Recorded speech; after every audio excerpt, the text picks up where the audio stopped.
Hello there folks, and welcome back to the Chap's Guide. My name is Ash and I am your host on this journey through men's style, self-development and personal grooming.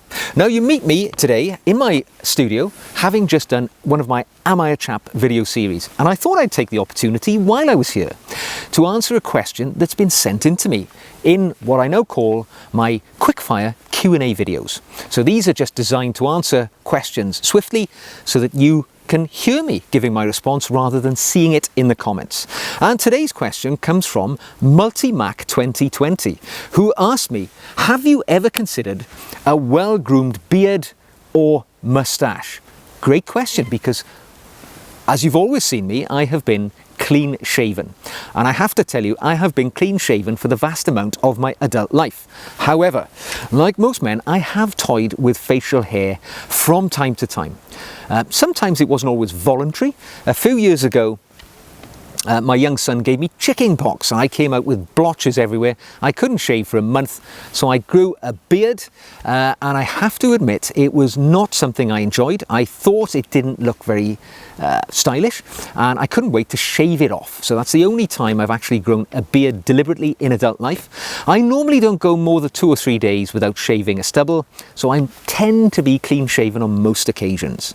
A few years ago, I did grow a moustache just for an experiment, just for something to do.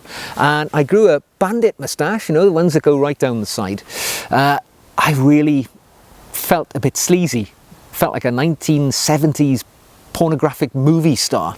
So that didn't last very long, got rid of that after a month. I have to say, Lady Jones, my good lady wife, is not a fan of facial hair, and she did demand the facial hair removal throughout the whole time I wore it, so it had to go, I'm afraid. However, my views on facial hair are quite broad. And of course, they are influenced as ever by my history and my background and other things. So I'm a man who was born in 1970, I'm 52, and in that era, you know, moustaches were all the rage, if I remember right. As a kid growing up, I remember seeing, you know, Thomas Magnum, the TV private investigator, Tom Selleck, big bushy moustache, and that seemed to be sort of very much fashionable back then. My mother's brother, my uncle, had a moustache, and lots of men wore moustaches at that time. My father was always clean shaven, and as my father, as most people, you know, father's a role model. My dad, I remember him shaving every morning with his double-edged razor, and that for me became the norm, and that is what I aspired to do when I grew up. I started shaving probably about 16, 17, but at 17 I joined the military. I joined the Royal Air Force, and that required you to be clean shaven. The reason they gave was because you have to wear a respirator, sort of gas mask thing in wartime, and a clean shaven face makes a better seal with the rubber mask. So we all had to be clean shaven, although a moustache was permitted if you could grow one, but to be honest, I was quite happy to be clean shaven, and that was the route I took, and always did. My sort of icons, if you will, when I was thinking about style, you know, my all-time icon is David Niven, the oldie worldy British actor, and he had this marvellous pencil moustache, often referred to these days as a Niven moustache, and I really like that, but I don't think it's something I could have pulled off. It was very much of that era, and you'd see other actors like Douglas Fairbanks Jr., they would also have that same type of moustache, but clean shaven jawline was always very much the style, and that was where I sort of went also. When I think about my other style icons, you know, the one I often refer to as a sort of waypoint for us gentlemen is James Bond. The big screen interpretation of Bond, of course, we always see James Bond as clean shaven. And that's always been sort of my ideology. When I think of a well-dressed man who wears a suit very well, I often think of James Bond as my sort of role model. And he's very clean shaven, always portrayed as a clean-shaven man in the novels and in the big screen interpretation. So very much that's my thought processes of facial hair. Now, I understand that, you know, more and more men are wearing facial hair these days.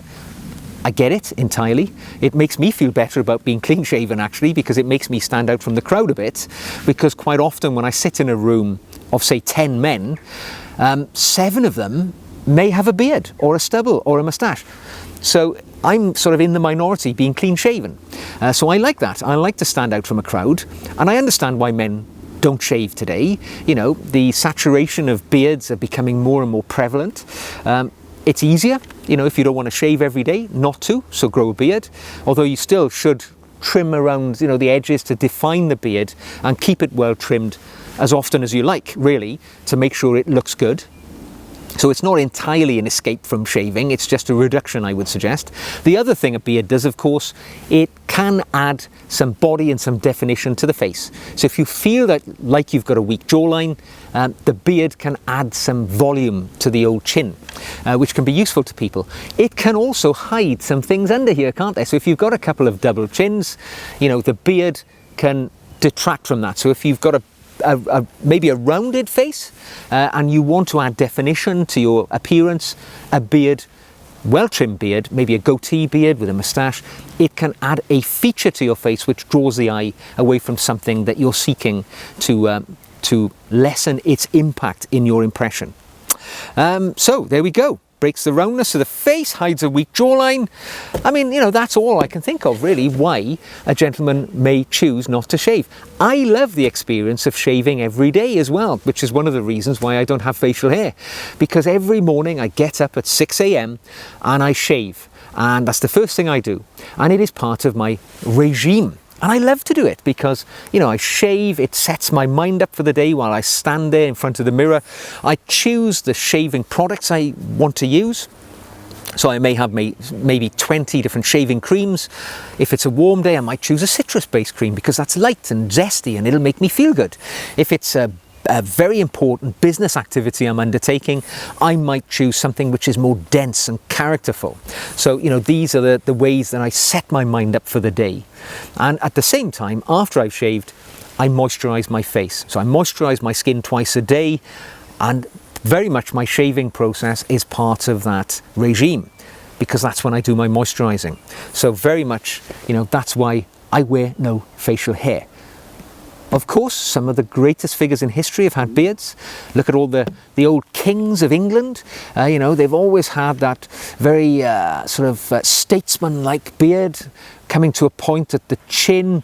And in many regards, it is a sign of machismo and masculinity. I get it entirely. But for me, shaving it's a sign of respect. You know, if I make a video, and that's the only thing I'm going to do that day, it's a Sunday, I don't need to shave.